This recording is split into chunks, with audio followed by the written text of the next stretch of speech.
Hey guys, before I even start this video, I'd like to give a shout out to my main channel, Doomsy. If you'd like to see videos made by me that aren't Zelda related, go over to that channel. I have a bit of fun over there and I want to grow it a little bit.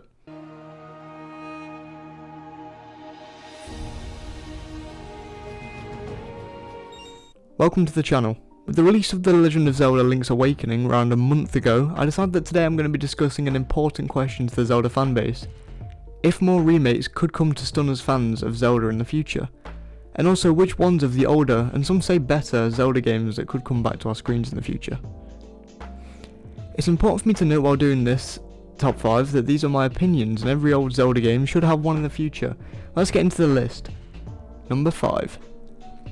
Both Phantom Hourglass and Spirit Tracks. The reason I've put both of these on one number is because they have the same things wrong with them. Their control method.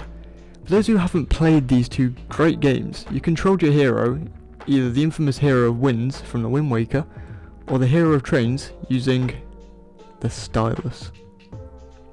The games themselves have a great plot for the most part, and Phantom Hourglass especially adds a small amount to the lore of Zelda games, by simply following the hero of winds and his discovery of New Hyrule with the pirate princess Tetra. Spirit Tracks lacks in lore but makes up with good gameplay and proper use of the DS as a mechanic in ways. Spirit Tracks saw you take control of Zelda, who control the beings in these two games known as phantoms, and both games have a truly gripping story. However, using the stylus breaks the immersion in many ways to me. In my opinion, I believe that a Switch version of both games in a bundle would do these games justice, as the Joy-Cons seem like a stable alternative to the stylus. And it would be amazing to see that final blow in Spirit Tracks and a new set of graphics, don't you think? Number 4. Legend of Zelda, the Minish Cap. This game is notoriously renowned as one of the best, if not the best, 2D Zelda game to some fans.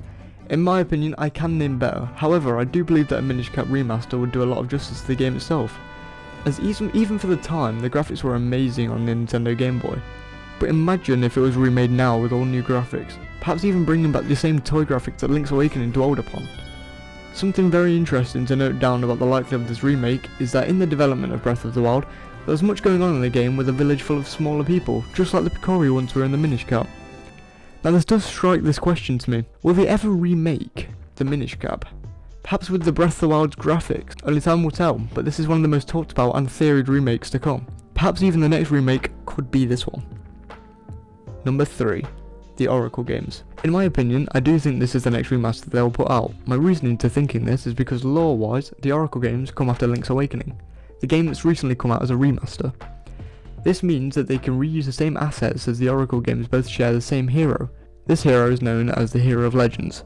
The same hero kills Ganon in A Link to the Past, wakes the Windfish in Link's Awakening, and kills the botched reincarnation of Ganondorf in the Oracle games.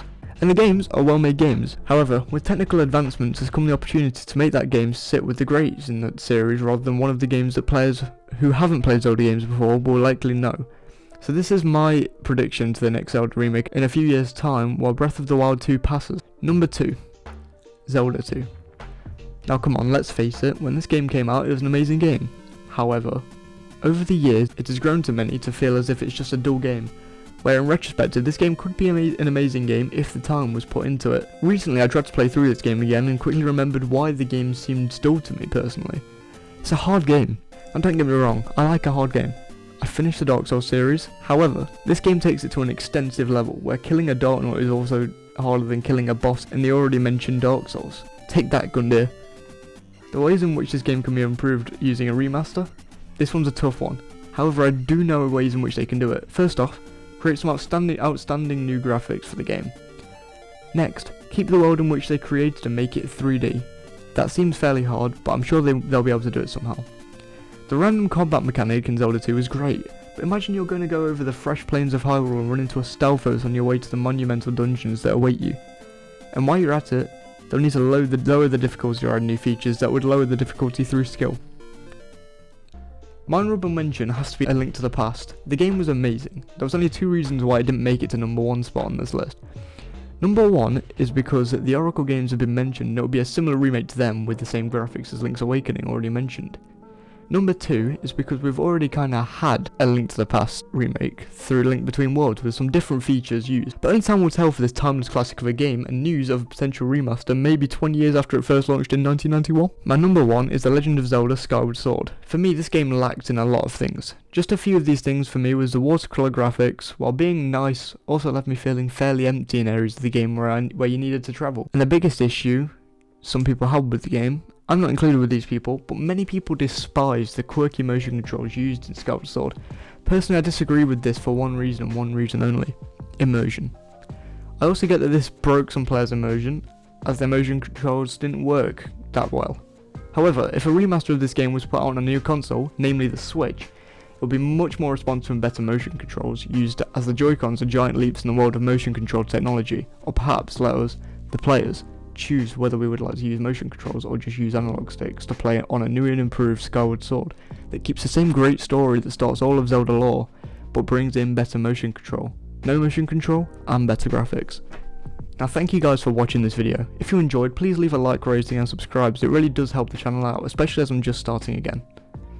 Also, if you don't agree with any of my picks, then what would yours be? I'm only voicing my opinion, and everybody's opinion deserves to be heard on this channel. Also, please follow my Instagram as it pops up on screen now. Goodbye.